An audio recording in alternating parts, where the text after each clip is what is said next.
Hey, so we're going to take a deeper look at our data and make some adjustments to it to help it make more intuitive sense. As we look, we can see from visual inspection, we've got two roots and we've got a vertex. And if we look at our A, B, and C terms, they're terrible numbers. In fact, negative 494 is a really unusual number to have for a y-intercept. In fact, if we look, it's way, way down there. So the question really becomes, does this data make sense? And to give it a little more thought, what we're looking at here is a time lag in the video because the ball didn't appear until 1.2 seconds.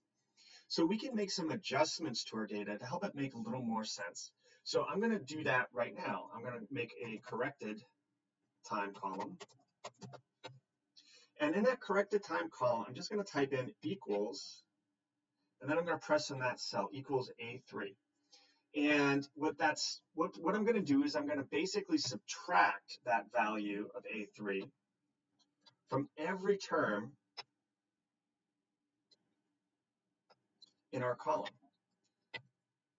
So you'll notice that the second A3 I typed in had dollar signs there. And what that's going to do is when I apply a formula to the column of values, those dollar signs are going to keep that particular value constant. So all the other values will update, but it'll basically perform subtraction against the value 1.20.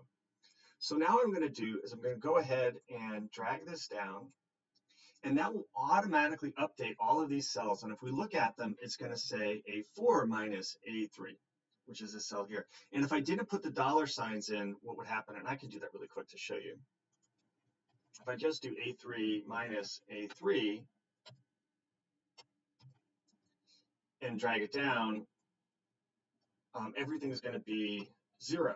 And the reason it's going to be 0 is because each cell is subtracting from its previous version.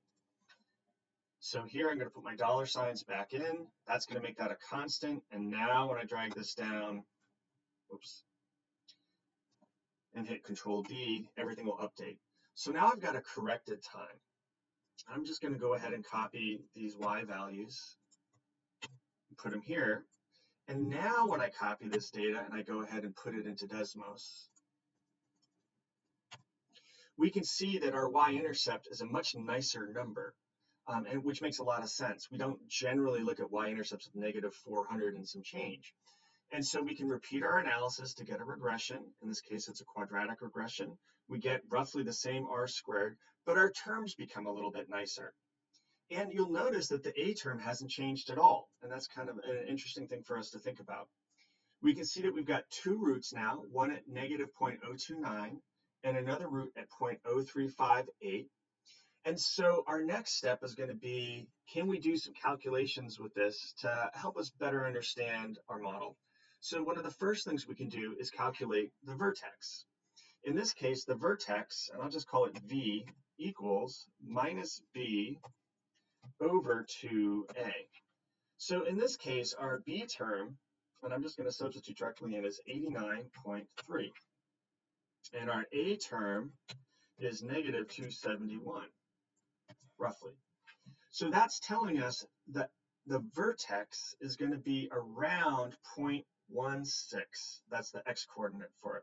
And then if we wanted to know the y-coordinate for the vertex, I could go ahead and plug that in with something else. In this case, I'm just going to pick w. I need another variable.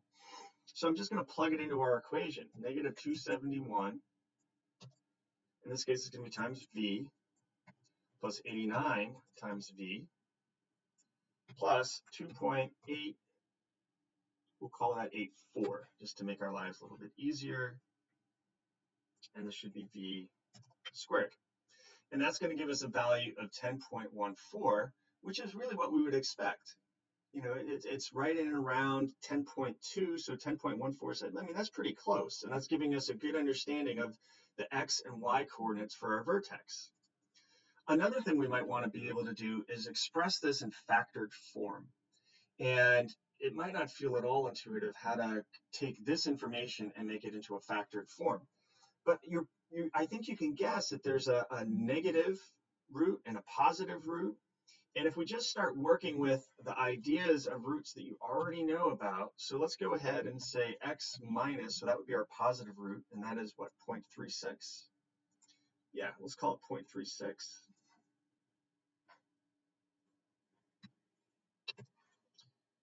And for our negative root becomes positive when we write it in this form, is going to be negative 0.03. So it'll be 0.03. And that's not looking terribly promising yet.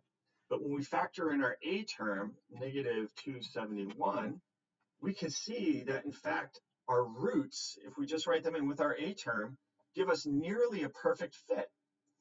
And so one of the goals of this whole experience was to be able to collect some data, process the data, graph the data, and then be able to apply some basic computations that you're learning in class, such as calculating the vertex and factoring. Hope you enjoyed this, and I hope the connections to real-world data is helpful.